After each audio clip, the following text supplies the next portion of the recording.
Assalamualaikum warahmatullahi wabarakatuh. Salam sejahtera bagi kita semua. Om Swastiastu, Namo Buddhaya, salam kebajikan. Saya Oktami Ahni MM, dosen pengampu untuk mata kuliah Manajemen Sumber Daya Manusia. Manajemen Sumber Daya Manusia merupakan mata kuliah wajib pada prodi Manajemen Pendidikan Islam di kampus Institut Darul Ulum Sarolangun. Adapun sub CPMK-nya yaitu mahasiswa mampu menjelaskan tentang konsep manajemen sumber daya manusia. Manajemen sumber daya manusia atau MSDM adalah fondasi keberhasilan setiap organisasi. Ini bukan hanya tentang administrasi, tetapi tentang membangun dan memelihara talenta yang mendorong inovasi dan pertumbuhan. Berarti MSDM menjadi fondasi keberhasilan suatu organisasi atau perusahaan.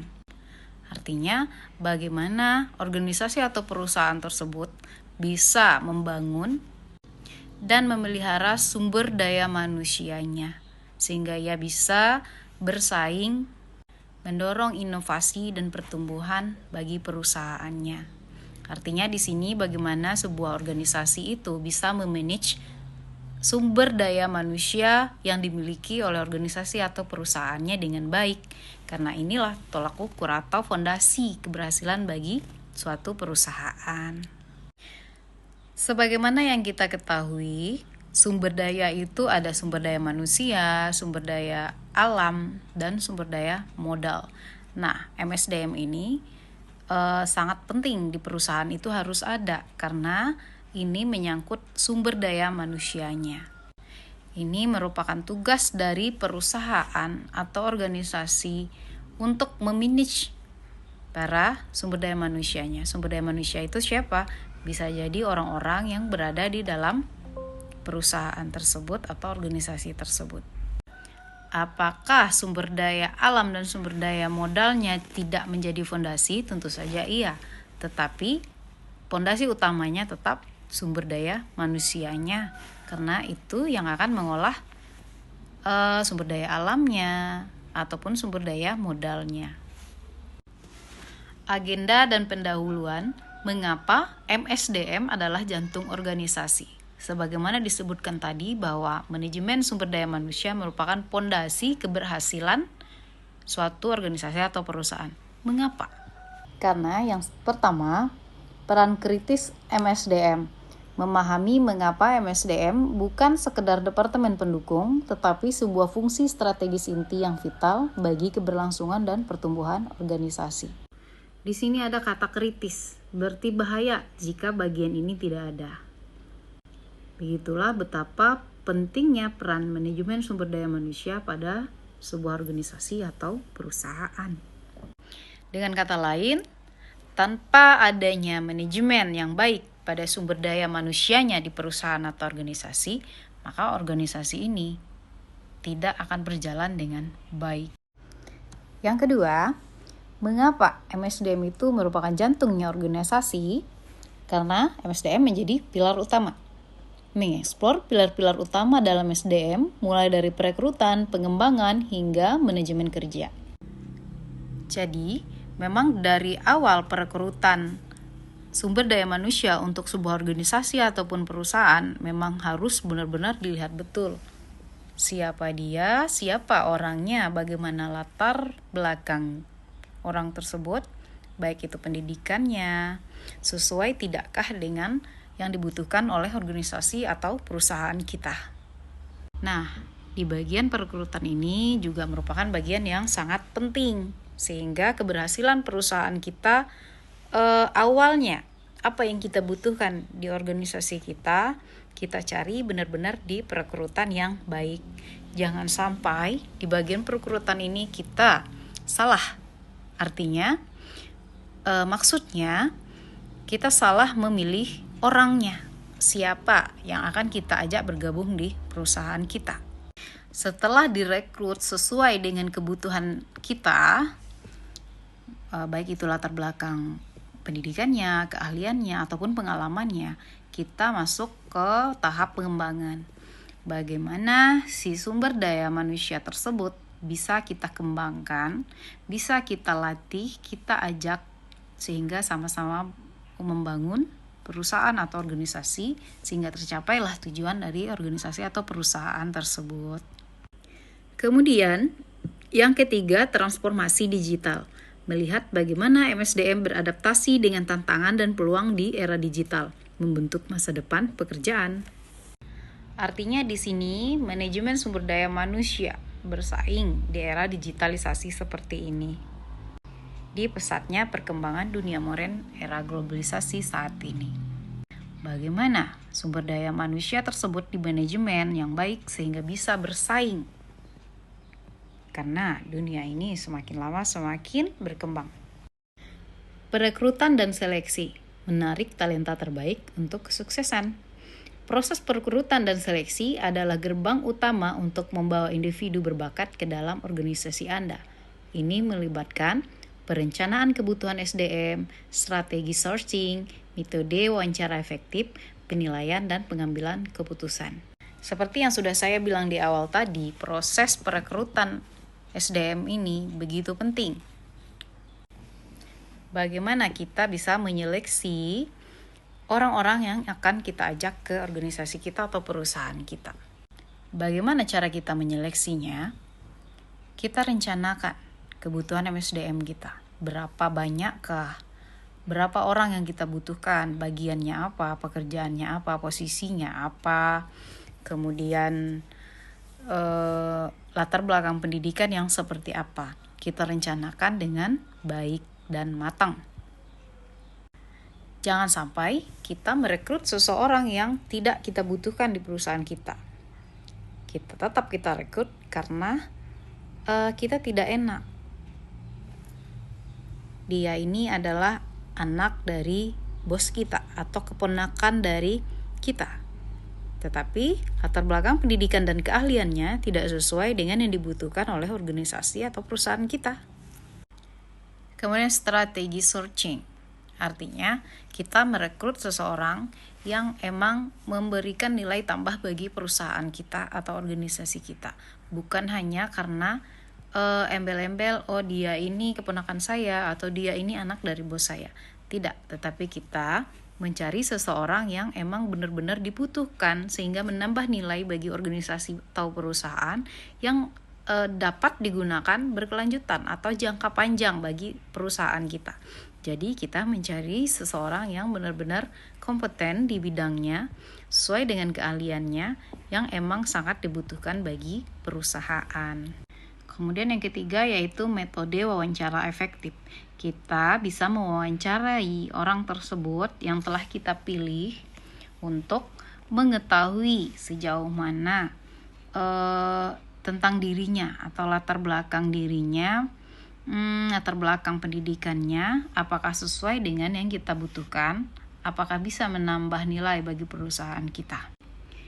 Kemudian yang terakhir yaitu penilaian dan pengambilan keputusan. Bagaimana kita menilai orang yang telah kita wawancarai tadi dan mengambil keputusan apakah orang ini bisa kita terima masuk ke dalam organisasi kita atau tidak. Tujuannya adalah menemukan individu yang tidak hanya memiliki keahlian yang tepat, tetapi juga selaras dengan budaya perusahaan. Jadi, apakah orang tersebut tepat selaras dengan budaya perusahaan kita? Pengembangan dan pelatihan investasi pada potensi karyawan yang berkelanjutan. Di sini kita bahas mengenai pengembangan dan pelatihan. Kenapa sih pengembangan dan pelatihan itu penting bagi karyawan? Disebutkan bahwasanya pengembangan dan pelatihan itu merupakan investasi pada potensi karyawan. Artinya di sini kita memberikan kesempatan bagi sumber daya manusia itu untuk melakukan pelatihan, upgrade ilmu-ilmu terbaru yang bisa menambah nilai bagi perusahaan. Apa sih yang dibutuhkan bagi dunia modern pada saat sekarang? Upgrade ilmu-ilmu baru kepada mereka. Kita biayai pelatihan mereka sehingga ilmu yang dia dapatkan dalam pelatihan tersebut bisa diimplementasikan di dalam perusahaan. Bagaimanakah caranya? dengan mengidentifikasi kebutuhan, menentukan celah keterampilan dan area pengembangan individu serta tim. Kemudian yang kedua, desain program, menciptakan kurikulum pelatihan yang relevan dan metode pembelajaran yang interaktif. Kemudian yang ketiga, implementasi dan evaluasi, melakukan pelatihan dan mengukur dampaknya terhadap kinerja dan kepuasan karyawan. Investasi dalam pengembangan karyawan meningkatkan produktivitas dan loyalitas. Artinya, dengan kita berinvestasi dalam pengembangan karyawan, kita bisa meningkatkan produktivitas perusahaan kita. Semakin mereka dikasih ilmu yang baik, mereka semakin produktif. Kita biarkan mereka mendapatkan ilmu-ilmu baru. Kemudian meningkatkan loyalitas sumber daya manusia kita terhadap perusahaan. Mereka tidak gampang berpaling dengan perusahaan lain dengan tawaran mungkin salary yang lebih besar. Tapi dikarenakan kita baik terhadap sumber daya manusia kita, karyawan kita, sehingga mereka bisa loyal terhadap kita. Manajemen kinerja memaksimalkan produktivitas dan pertumbuhan individu. Di sini dijelaskan dengan grafik, semakin kita bagus dalam memanajemen kinerja karyawan kita, semakin maksimal pula produktivitas dan pertumbuhan individunya. Kemudian, kompensasi dan benefit membangun motivasi dan loyalitas karyawan. Wah, jika kita membahas tentang kompensasi ataupun benefit, ini sangat menarik ya. Jika karyawan telah melaksanakan kewajiban-kewajibannya, maka mereka pun berhak untuk mendapatkan haknya mereka. Imbalan ataupun gaji dan benefit yang diberikan sesuai dengan apa yang telah mereka kerjakan atau telah kita sepakati bersama. Benefit ini menjadi motivasi bagi karyawan sehingga mereka mau bekerja lebih giat lagi, lebih baik lagi, ataupun lebih loyal terhadap perusahaan kita. Apa saja bentuk benefit itu? Yang pertama ada namanya gaji kompetitif. Gaji kompetitif menarik dan mempertahankan talenta dengan penawaran gaji yang kompetitif di pasar. Artinya kita memberikan gaji kepada karyawan kita bersaing di pasaran. Bagaimana kita bisa memberikan gaji yang lebih baik, gaji yang lebih tinggi dari perusahaan lain, sehingga karyawan kita betah bekerja dengan kita, nyaman bekerja dengan kita. Dan pembayaran gaji pun dilakukan dengan tepat waktu. Jangan sampai kita memberikan gaji karyawan kita sudah tahu karyawan kita memiliki kemampuan yang besar, tapi kita gaji di bawah harga rata-rata pasar atau lebih kecil dari perusahaan-perusahaan lain yang sama dengan perusahaan kita. Ini berdampak buruk bagi loyalitas karyawan kita untuk bekerja di perusahaan kita. Kemudian ada namanya insentif kinerja yang mendorong produktivitas melalui bonus, komisi, dan skema bagi keuntungan. Misalnya, apabila perusahaan karyawan kita bisa mencapai target, kita berikan bonus, kita berikan komisi, atau skema keuntungan bagi karyawan kita, sehingga karyawan kita lebih terpacu, lebih semangat lagi untuk bekerja. Atau hal yang lain yang bisa menarik bagi karyawan kita seperti benefit tambahan lain, seperti menawarkan asuransi kesehatan, pensiun, cuti, dan tunjangan lainnya untuk kesejahteraan. Sehingga dengan benefit yang sangat banyak ini memberikan semangat ataupun loyalitas yang tinggi terhadap karyawan kita dalam bekerja. Paket kompensasi dan benefit yang menarik adalah kunci untuk meningkatkan motivasi dan retensi karyawan. Itu kuncinya. Hubungan industrial dan kesejahteraan menciptakan lingkungan kerja yang harmonis.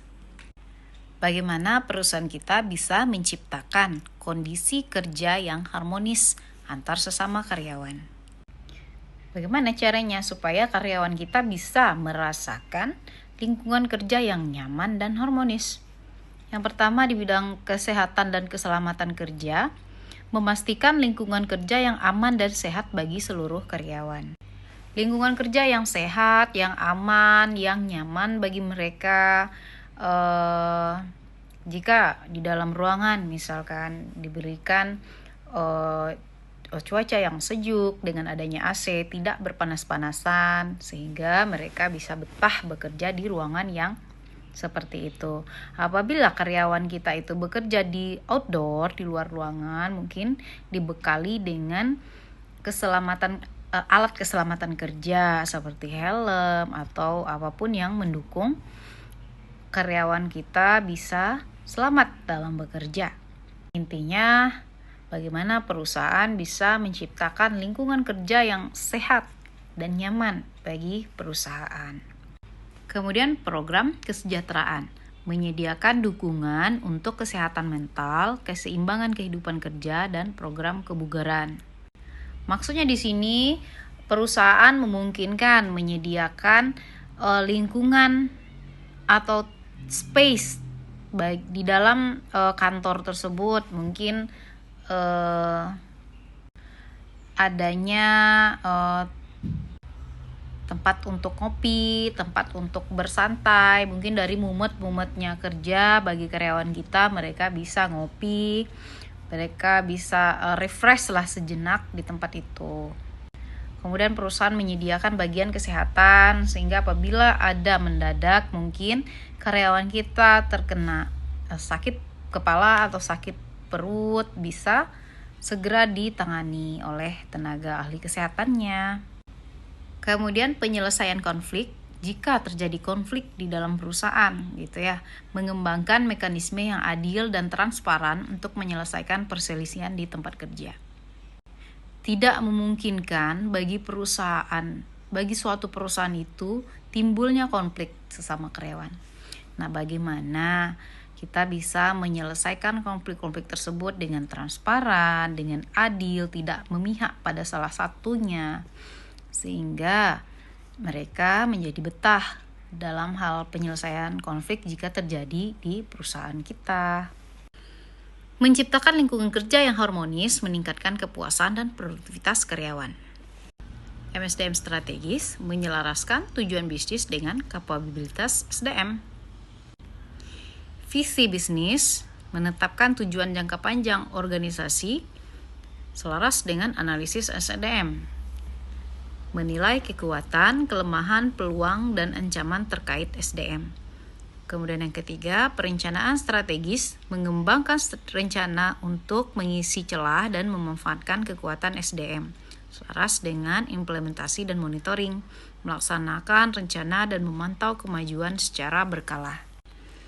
Kemudian, tantangan dan tren MSDM di era digitalisasi, adaptasi untuk masa depan.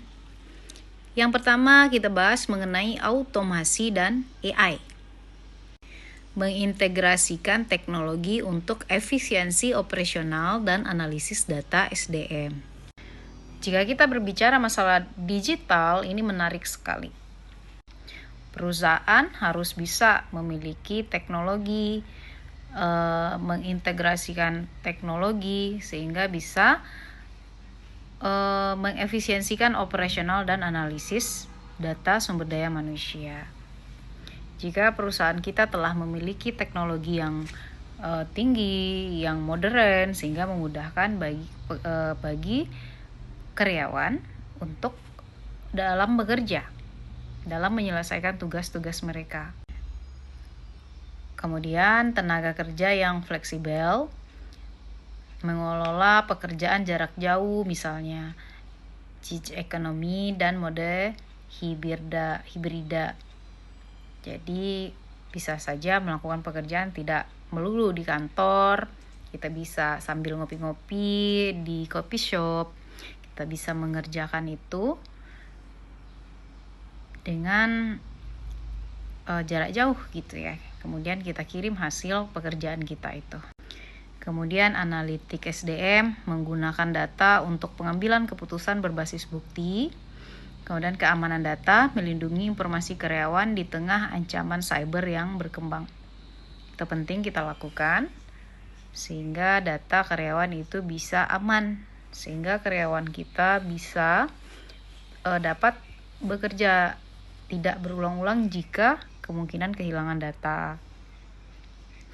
MSDM harus terus berinovasi untuk tetap relevan dalam landscape bisnis yang berubah cepat. Bagaimana dunia berkembang begitu cepatnya, sehingga dengan memanage sumber daya manusia dengan baik, kita bisa mengikuti itu. Kemudian kesimpulan dan langkah selanjutnya, membangun sumber daya manusia yang unggul. MSDM adalah aset strategis yang memberdayakan organisasi untuk mencapai tujuannya. Dengan berinvestasi pada talenta, perusahaan tidak hanya meningkatkan kinerja, tetapi juga menciptakan budaya kerja yang positif. Rangkullah inovasi, prioritaskan karyawan, ukur dampak. Dengan merangkul inovasi, kita terus beradaptasi dengan teknologi dan tren-tren terbaru. Sehingga karyawan di perusahaan kita itu tidak kulot gitu maksudnya. Dengan kemajuan teknologi, dengan memberikan teknologi yang bagus, karyawan kita bisa lebih efisien dalam menyelesaikan pekerjaan mereka. Jangan lupa juga untuk kita terus mensejahterakan karyawan kita. Kita berikan hak-hak mereka apabila mereka sudah menunaikan kewajiban-kewajiban mereka. Itulah penjelasan saya mengenai materi konsep dasar manajemen sumber daya manusia. Apabila mahasiswa-mahasiswa ibu sekalian ada pertanyaan, boleh chat saya melalui WA. Nanti kita bahas di pertemuan selanjutnya. Terima kasih saya ucapkan. Saya akhiri. Assalamualaikum warahmatullahi wabarakatuh.